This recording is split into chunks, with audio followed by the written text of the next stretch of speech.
Okey, bismillahirrahmanirrahim. Assalamualaikum warahmatullahi taala wabarakatuh. Salam sejahtera, selamat datang lagi ke channel saya.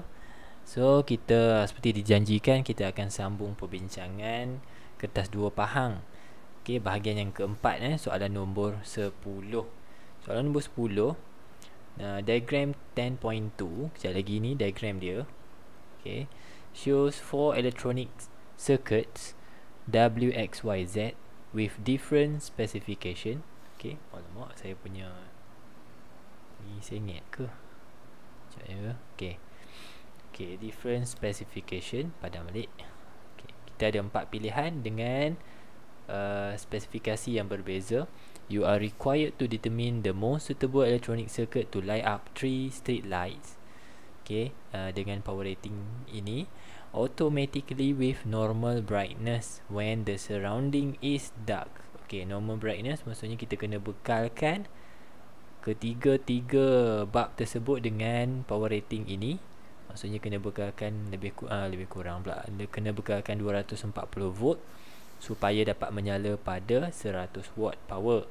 Itu maksud normal brightness lah. Okay, dia tidak malap, okay, tapi menyala dengan kecerahan normal yang sepatutnya lah. Dan yang kedua, when the surrounding is dark. Yang ni kena ambil kira. Okay, soalan kata litar ni akan digunakan dalam keadaan gelap. Alright, ada 4 point kat sini. Study the specifications of all the 4 circuits based on the following aspect. Pertama adalah kedudukan, the position of LDR. Okay, sama ada kita nak letak LDR ni pada bahagian atas litar, okay, ataupun di dalam litar tapak. Ni macam ni, duduk dalam litar tapak untuk X ni. Y pun sama, Z pun sama. Z duduk pada atas litar tapak. Okay, so ada 2 litar kat sini lah, 2 litar tapak dan juga litar pengumpul.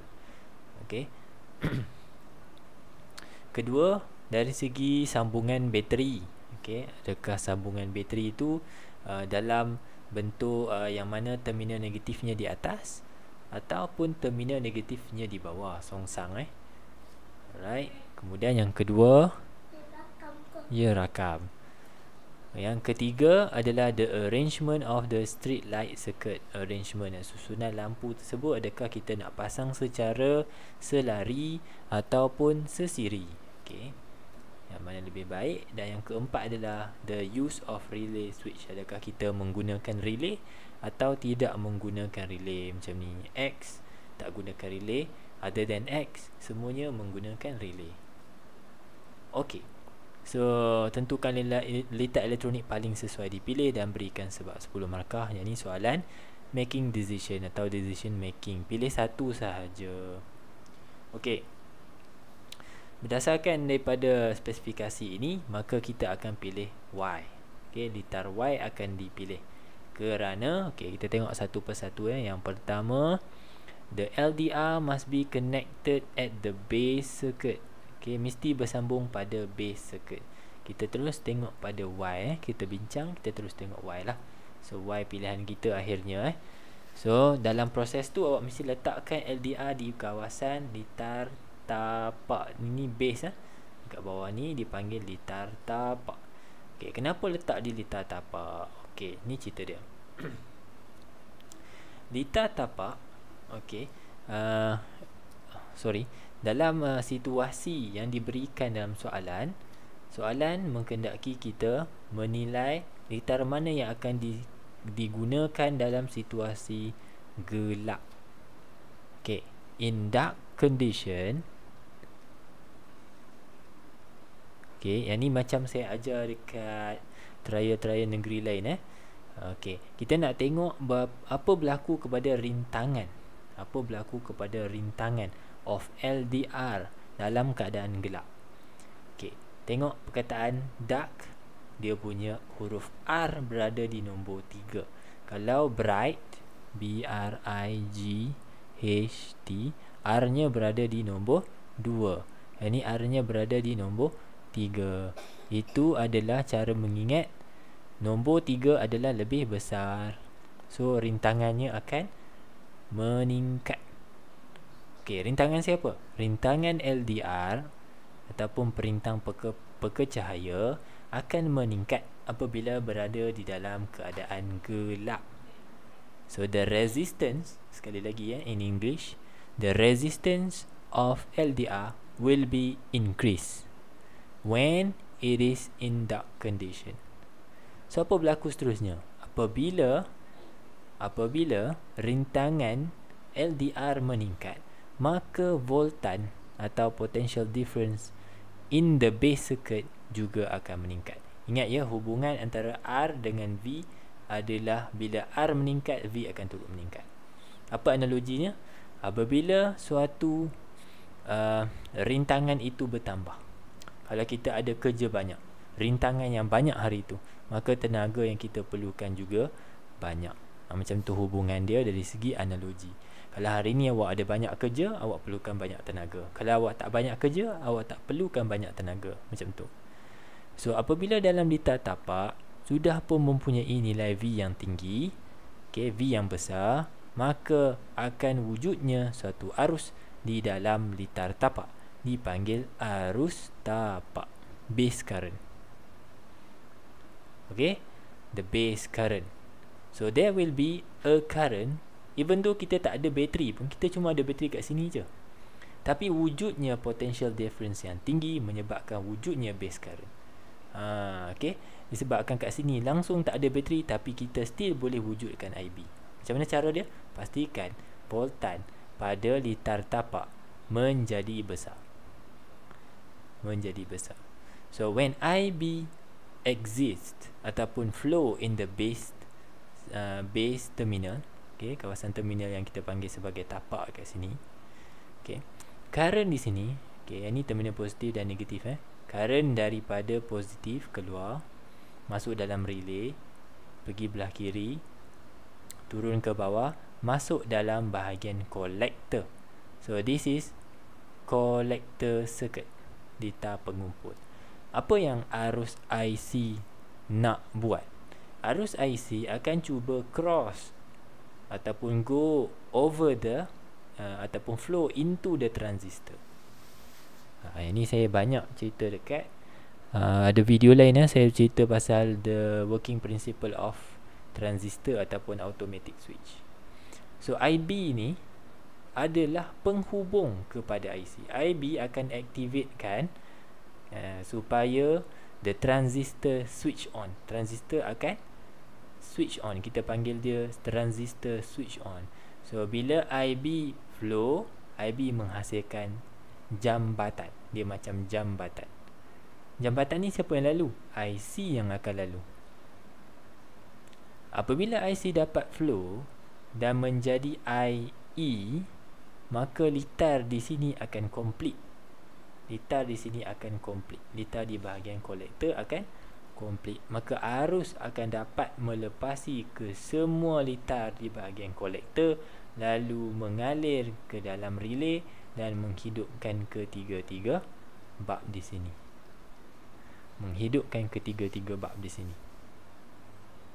So disebabkan itulah, maka nilai ataupun kedudukan LDR perlu berada di atas. Okey. Kalau awak nak tengok satu lagi kemungkinan, kita tengok litar W. Apabila LDR berada di atas, ingat ya, dalam keadaan gelap, apa berlaku kepada rintangan LDR? Rintangannya menjadi tinggi. Maka apa berlaku kepada V-nya? V juga akan menjadi tinggi. Tapi kenapa tak menyala? Kerana yang menghasilkan V tinggi adalah di bahagian litar di atas ni, bukan litar tapak. Ingat ya, saya kata untuk menghasilkan IB, maka V pada litar tapak mesti besar. Okey. Litar di sebelah kiri, saya label kat sini. Yang ini dipanggil sebagai potential divider circuit. Potential divider. Apa maksud potential divider? Salah satunya, katalah 6 katalah voltan yang kita bekalkan sebelah kanan ni adalah 6. Okey. Voltan di atas dengan voltan di bawah akan dibahagikan kepada 2, tetapi tidak sama banyak. Contoh, 2 bawah akan jadi 4. Atas 1 bawah jadi 5. Atas 5 bawah jadi 1. Kesemuanya kalau kita tambah dapat 6. 1 tambah 5 dapat 6. 5 tambah 1 dapat 6. Itu maksud potential divider. Tapi satu mesti tinggi. Bila yang satu atas tinggi, bawah akan jadi rendah. Barulah dapat membahagikan dalam keadaan satu tinggi, satu besar. Jadi saya tanya awak, kalau bahagian atas voltan dah tinggi atau potential difference sudah tinggi, apa berlaku di bawah? Di bawah akan jadi voltan rendah. Apa konsekuensnya, apa kesannya apabila voltan menjadi rendah? Kalau voltan tinggi, IB akan wujud, IB akan exist. IB akan exist. Tapi kalau voltan kecil, tenaga yang kecil, maka IB cannot exist. IB tidak wujud. Apa kesannya pula kalau IB does not exist? Bila IB tak boleh flow, maka dekat sini tak ada jambatan dan IC hanyalah menunggu pada satu benda yang tidak datang-datang, tidak muncul-muncul. IB tak datang untuk buat jambatan dekat dia supaya IC boleh flow. So IC juga tak boleh flow. Bila IC tak boleh flow, the circuit ataupun collector circuit dekat sini does not complete. Bila does not complete, current tak boleh flow, lampu sini juga tidak menyala. Bermaksud kalau awak pilih litar W tidak menyala di dalam keadaan gelap. Sebaliknya menyala dalam keadaan cerah. Dia terbalik. So W salah. Okey. Panjang tu penerangan dia, baru first point. Sebab tu saya buat ni bahagian 4. Okey. Kita pergi kepada jawapan. So kenapa kita letak LDR pada base circuit? Because in a dark condition, the resistance of LDR increase. Cukup. Okey, awak akan dapat markah lah. Okey, markah je satu je. Jadi kalau awak sebut bahawa LDR nilai rintangannya akan meningkat, dapat satu markah. Okey, kalau tambah lagi, disebabkan nilai zahid, disebabkan nilai rintangannya bertambah, maka nilai voltannya juga akan meningkat. Dan transistor dikatakan sebagai switch on. Ni semua saya dah mention tadilah. Okay, saya harap boleh faham lah. First point ni sangat panjang. Okay, point kedua, terminal positif atau positive terminal of battery connected to the collector. Apa maksudnya? Okay, saya padamkan ya, ataupun saya padamkan tadi. Saya padamkan daripada yang apa, lampu dulu. Okey. Okey. Saya tengah cari benda sesuai saya nak buat. Okey, tengok ya. Saya cerita yang Y dulu. Positive terminal disambung kepada kolektor ni, kaki kolektor of a transistor positif. Kenapa? Sebab bila positive terminal di sebelah atas, current akan keluar ke atas, pergi kiri, masuk dalam transistor dan berada dalam keadaan forward bias. Nampak tak arah arus sama dengan arah arrow dalam transistor? Kalau tak nampak zoom. Okay, kalau tak nampak zoom. So dengan melakukan sambungan sedemikian, maka awak menghasilkan sambungan forward bias. Apa pentingnya forward bias? Supaya arus kolektor, dalam kes ni arus kolektor dapat mengalir, flow. Contoh, kalau awak kata tak nampak lah cikgu, macam mana kalau terbalik apa jadi? Okey, kita tengok apa jadi. Saya padam yang ni.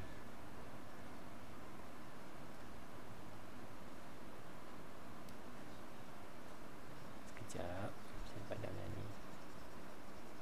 Okey, apa jadi kalau kedudukan dia macam ni?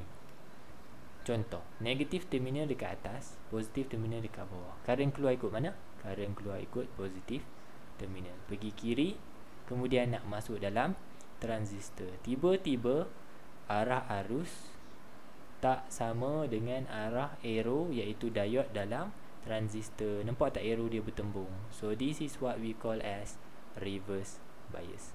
In reverse bias, the current does not allow to flow. So bila arus tak boleh flow, tak ada guna lah, lampu confirm tak menyala lah.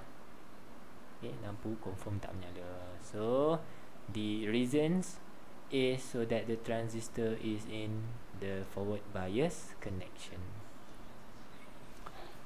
Right. Next, the bulb are arranged in parallel. Kenapa lampu itu kita pilih sambungannya dalam keadaan selari? Ni memanglah semua lampu, semua kipas, kita punya wiring semua kita sambung secara parallel. Apakah kelebihannya? Supaya voltan atau potential difference sebanyak 240 volt itu daripada AC power supply ni dapat dikongsikan sama banyak. Bab ini dapat 240, bab bawah dapat 240, bab bawah lagi pun dapat 240, kerana V dalam keadaan parallel. Itu penting tu, pengetahuan V parallel, I parallel dan sebagainya. So all bulbs are connected to voltage supply of 240 volt. Semua dapat nilai 240 V. Jadi dapatlah menyala setiap lampu itu pada kuasa 100 watt. Okey, maksud 240 V 100 watt, bulb itu hanya akan menghasilkan power sebanyak 100 watt jika disambungkan pada 240 V. Kalau kurang, maka kuranglah power yang terhasil. Kalau kita pakai series macam ni, kita pakai series, okey, nilai V dia ni akan dibahagi 3.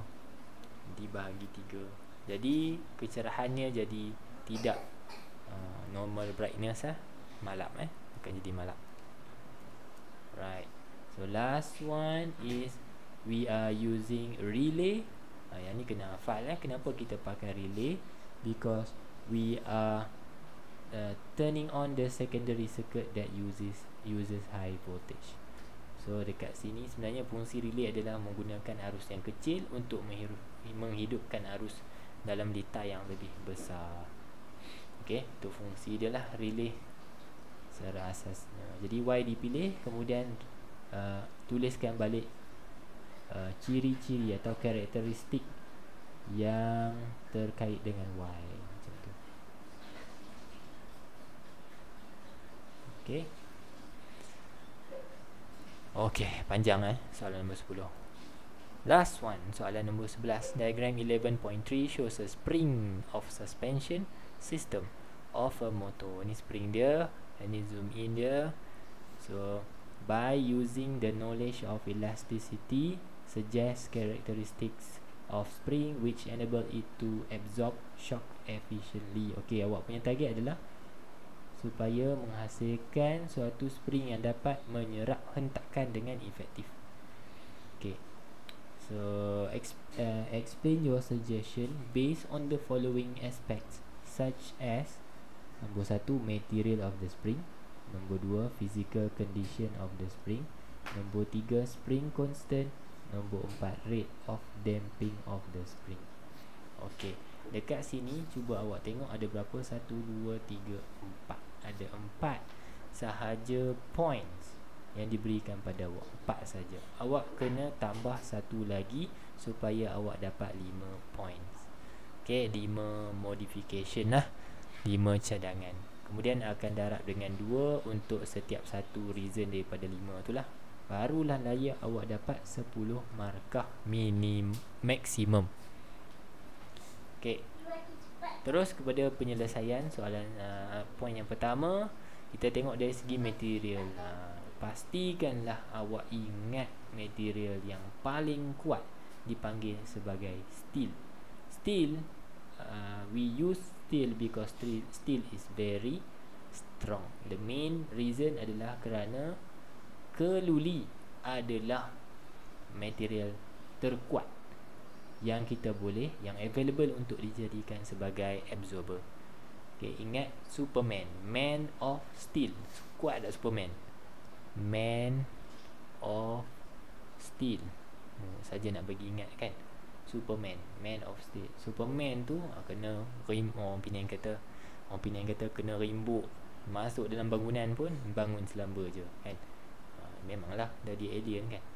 So Man of Steel because it is strong. Also because it will not rust. Keluli dia tidak berkarat, dia bukan besi jadi dia tidak berkarat. Tapi yang lebih utama adalah kerana keluli adalah kuat. Tak adalah terlanggar batu sikit terhentak patah absorber.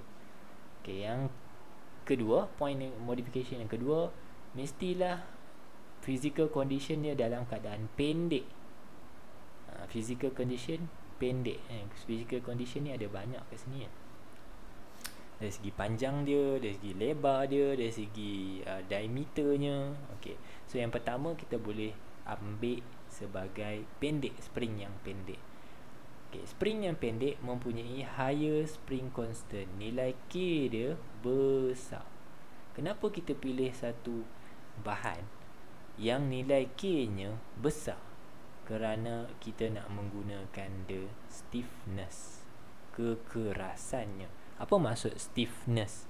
Stiffness maksudnya kurang kenyal. Dia tidak mudah dimampatkan. Bila tidak mudah dimampatkan, maka ianya boleh menampung beban yang besar. Dia tak penyek lah. Dia tidak termampat bila ada, nanti cakap body shaming pula, bila ada orang yang dengan jisim yang lebih besar naik motor tu, maka absorber tu tidaklah merasa terhina dengan merasa terhimpit. Okay, dia tidak terpenyek kan? Macam tak ada function kan. So kita pakai spring yang pendek supaya nilai K nya besar dan tidak mudah termampat. Okay, boleh support greater load lah, dia tak patah. Alright, sama juga kita menggunakan diameter yang kecil, small diameter spring. Apa maksud small diameter spring? Kita tak lilit dia besar-besar gini. Spring ni kan, diameter spring yang ni. This is the diameter spring. Kita tak lilit dia besar, kita lilit dia kecil-kecil saja. Ngam-ngam saja. Okay, tidak besar mana. So this is the diameter spring. Okay, kejap lagi kita tengok apa beza dia. So sama juga kita nak menghasilkan bahan yang ada nilai K yang besar. Bila K nya besar, boleh support greater load. Ingat ya, awak boleh ulang reason maksimum 2 kali. Reason yang sama sebiji ayatnya awak boleh ulang 2 kali. Okey, seterusnya, okey, mungkin awak confused bila baca kat sini kan. Tadi saya cakap small diameter, tiba-tiba big diameter spring wire. Okey, big diameter spring wire di sini bermaksud spring yang tebal. Spring yang tebal. Kalau tadi diameter macam ini, sekarang ni diameter kan spring tu tebal dia tu, dia punya thickness. Thickness dia.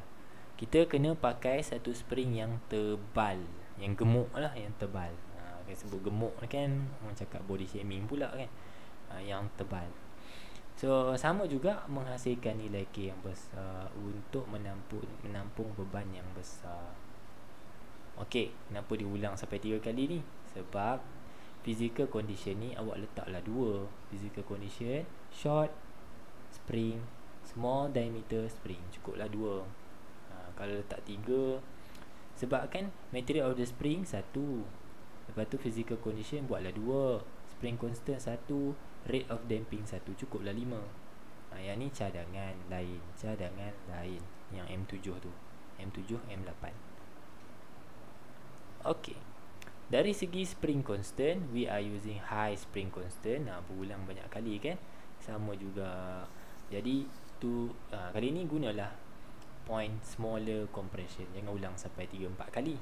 Ingat saya kata reason boleh ulang 2 kali sahaja maximum. Last one is the spring that has high rate of damping. Apa maksud damping? Damping ni bermaksud amplitude yang berkurang dengan masa. Kalau graf dia tu macam ini, graf dia mula amplitude besar, lepas tu makin lama makin kecil, last sekali jadi kosong. Okay, kalau that spring that have high rate of damping, macam gini graf dia, mula-mula besar, tua kecil. This is high rate of damping. Maksudnya dia tak biarkan oscillation tu ataupun vibration tu berlaku dalam satu tempoh jangka masa yang lama. Dia terus matikan dan menyebabkan amplitude-nya berkurang kepada kosong dengan sangat cepat, very fast. Itu maksudnya. So the amplitude will be reduced very fast, and the motor here will have less bounce. Okay, berlanggar dengan batu atau masuk ke dalam lopak, dia tidak berayun lama. Ya, macam dia cunggit-cunggit lama kan, tak. Dia akan tercunggit sekali je, sekali, lepas tu dah habis. Okay, lebih bagus macam itulah secara asasnya, lebih praktikal. So that's it untuk bahagian 4.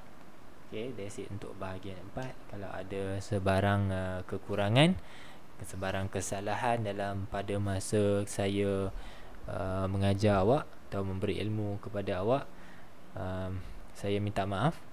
Okay, saya nak ucapkan all the best kepada semua calon SPM tahun ni.